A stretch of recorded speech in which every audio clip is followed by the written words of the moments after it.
For a long time in my life, I felt like I've been living two different lives. There's the life that everyone sees, and then there's the life that only I see. And in the life that everyone sees, who I am is a friend, a son, a brother, a stand-up comedian, and a teenager.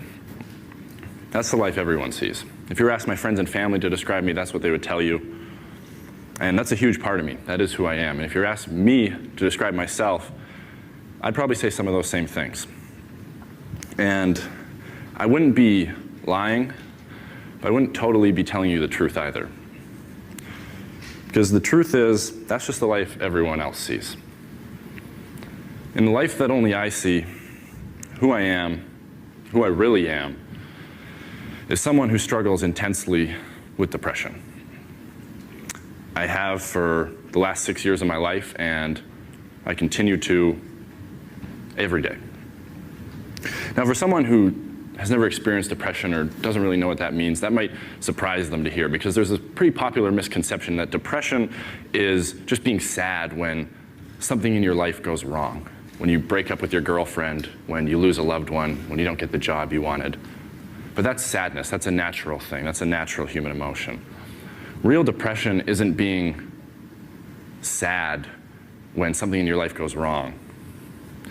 Real depression is being sad when everything in your life is going right. That's real depression, and that's what I suffer from. And to be totally honest, that's hard for me to stand up here and say. It's hard for me to talk about. And it seems to be hard for everyone to talk about it, so much so that no one's talking about it. And no one's talking about depression, but we need to be, because right now it's a massive problem. It's a massive problem. But we don't see it on social media, right? We don't see it on Facebook. We don't see it on Twitter. We don't see it on the news, because it's not happy, it's not fun, it's not light. And so because we don't see it, we don't see the severity of it. But the severity of it, the seriousness of it is this. Every 30 seconds, somewhere, someone in the world takes their own life because of depression. And it might be 2 blocks away, it might be 2 countries away, it might be 2 continents away, but it's happening, and it's happening every single day. And we have a tendency as a society to look at that and go, so what?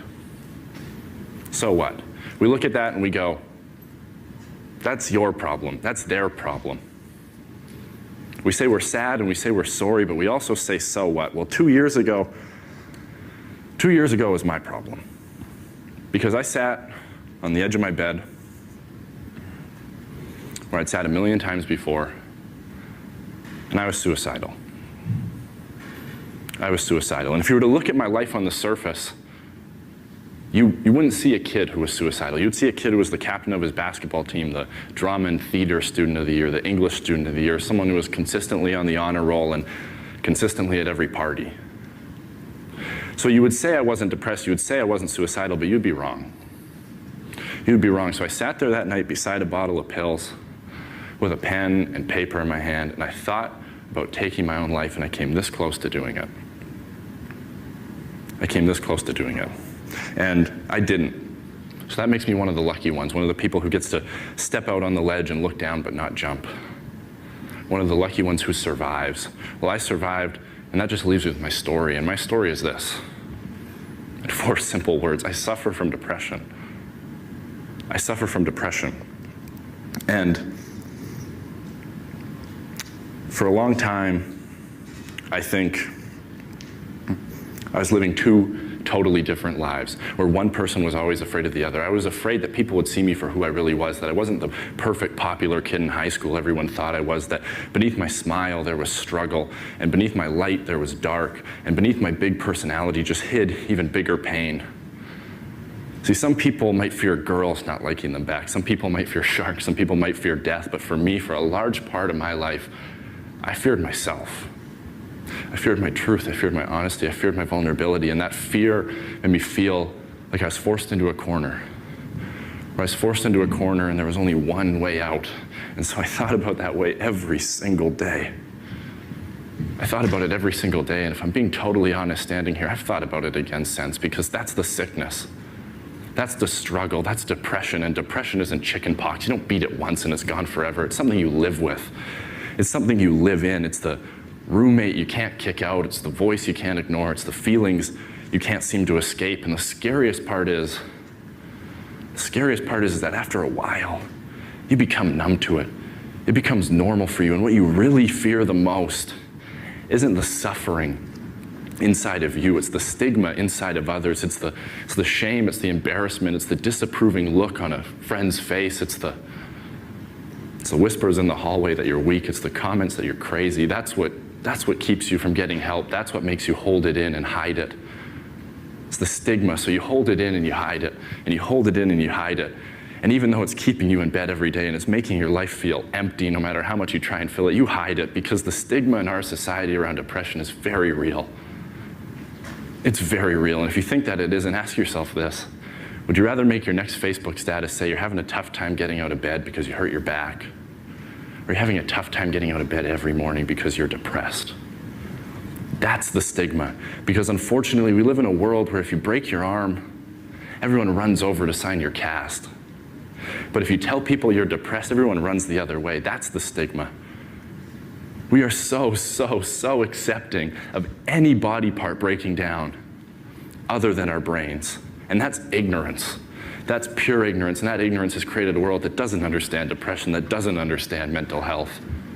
And that's ironic to me because depression is one of the best documented problems we have in the world, yet it's one of the least discussed. We just push it aside and put it in a corner and pretend it's not there and hope it'll fix itself. Well, it won't. It hasn't, and it's not going to, because that's wishful thinking. And wishful thinking isn't a game plan, it's procrastination, and we can't procrastinate on something this important. The first step in solving any problem is recognizing there is one. Well, we haven't done that. So we can't really expect to find an answer when we're still afraid of the question. And I don't know what the solution is. I wish I did, but I don't. But I think it has to start here. It has to start with me. It has to start with you. It has to start with the people who are suffering, the ones who are hidden in the shadows. We need to speak up and shatter the silence. We need to be the ones who are brave for what we believe in, because if there's one thing that I've come to realize, if there's one thing that I see as the biggest problem, it's not in building a world where we eliminate the ignorance of others. It's in building a world where we teach the acceptance of ourselves. We're okay with who we are, because when we get honest, we see that we all struggle and we all suffer, whether it's with this, whether it's with something else. We all know what it is to hurt. We all know what it is to have pain in our heart, and we all know how important it is to heal.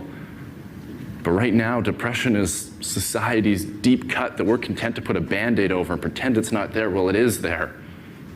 It is there, and you know what? It's okay. Depression is okay. If you're going through it, know that you're okay, and know that you're sick. You're not weak, and it's an issue, not an identity, because when you get past the fear and the ridicule and the judgment and the stigma of others, you can see depression for what it really is. And that's just a part of life.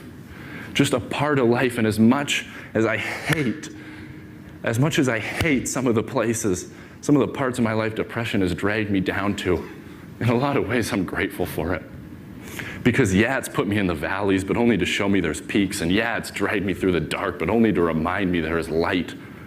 My pain, more than anything in 19 years on this planet, has given me perspective. And my hurt's forced me to have hope and to have faith in myself, faith in others, faith that it can get better, that we can change this, that we can speak up and speak out and fight back against ignorance, fight back against intolerance.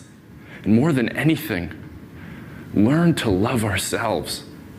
Learn to accept ourselves for who we are, the people we are, not the people the world wants us to be. Because the world I believe in is one where embracing your light doesn't mean ignoring your dark. The world I believe in is one where we're measured by our ability to overcome adversities, not avoid them. The world I believe in is one where I can look someone in the eye and say, I'm going through hell. And they can look back at me and go, me too, and that's okay. And it's okay, because depression is okay. We're people.